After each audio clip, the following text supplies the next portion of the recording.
fabrics are so popular right now, and the Baby Lock Jazz 2 has two methods for creating those wonderful garments that you're looking at tackling. So the first thing that we're going to do is we're actually going to look at our stitch package.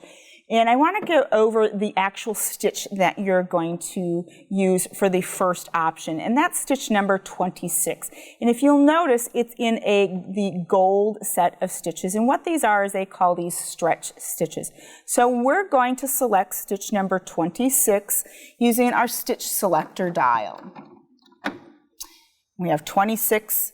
And we're set to move on to the next step, which is actually changing our stitch length. And we're going to go to stitch length of 4. That's highlighted in gold. And now we need to adjust our needle position.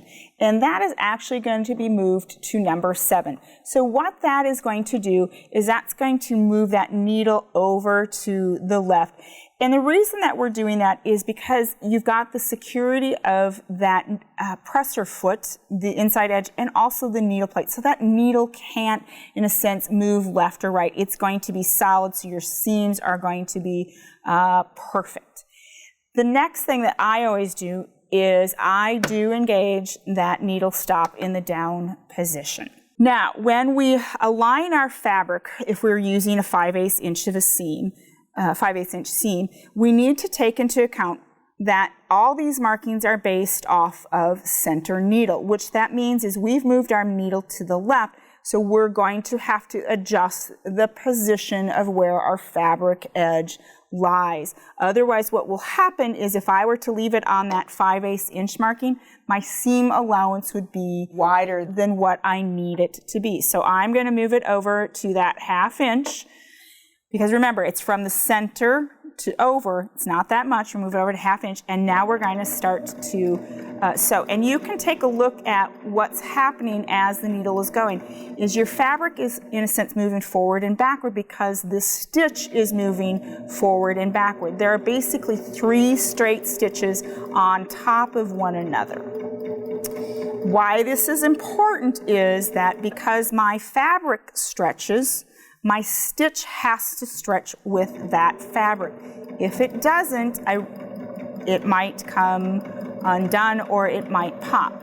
And this is one of many of the stretch stitches that are available in the market for working with knits, but I think that this is probably the ideal or my favorite stitch that I use when I'm constructing something with knit fabrics.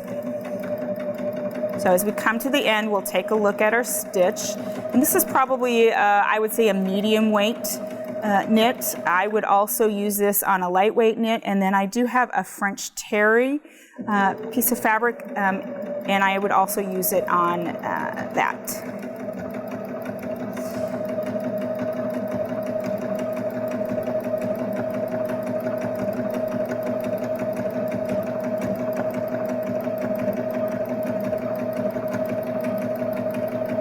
And here we come to the end. We're going to take our needle out. We're going to clip our threads, and we're going to take a look at that stitch. And you can see that it looks like, if we get really close, you can see that the stitch seems a little heavier. And that's, again, because that needle has gone back and forth 3 times. So it's gone forward, comes back, and it comes forward again to advance to the next stitch. And then you can see that stretch. You can see how I pull that knit and see how that stitch stretches with that. And the best part of it is it has what they call recovery, meaning that stitch pulls everything back in. I don't have any waves or curves in my knit seam, which is something I don't want, I don't want those waves down the side of my beautiful skirt or the dress that I've created. So that's a medium weight. Now this is what they call is a French terry, and you can see this one has got a little bit more stretch to it. We're going to do the same stitch using the same seam allowance. Now there is a product that is available for your machine. It's an optional accessory. It's called the Fabric Guide. If you find that using the marking on the bobbin cover plate, because you've moved the needle over, you're not getting an accurate seam allowance, you can look at something like the Fabric Guide for that accurate seam allowance.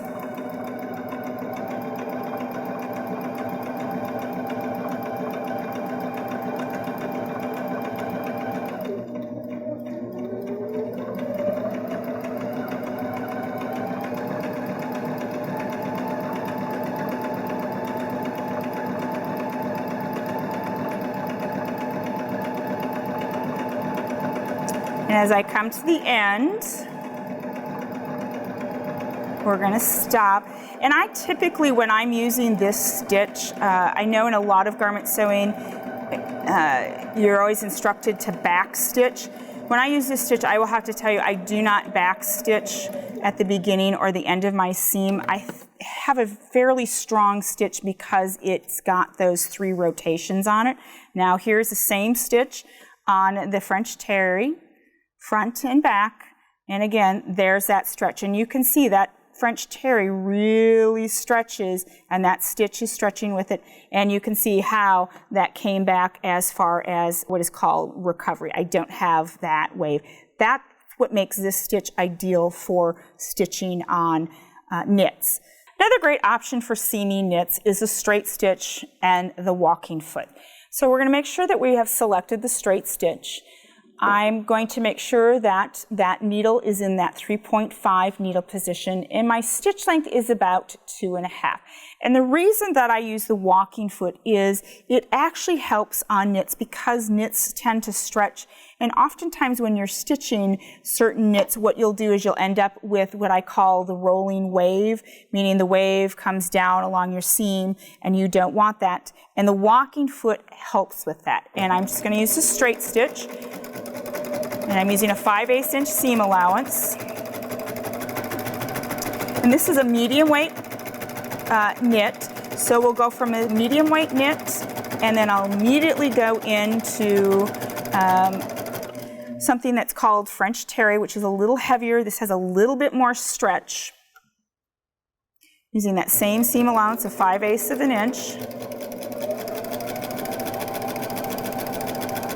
And then when we're done, we'll take a look at our seam. And you can see as I'm stitching this, this is the other beauty of using the walking foot. My fabric isn't shifting, so when I get down to the end, my 2 end pieces are aligned, which when you're making a garment is extremely important. You don't want one portion of the pant leg to be a 1/2 inch longer than the other side of the pant leg. Okay, and we're gonna stop. We're going to trim our fabric, there's some threads, and then that is your seam, and you can see that even with the straight stitch in the walking foot, you get that stretchability with that stitch. So this is another great option for seaming with knit fabrics on the Baby Lock Jazz 2.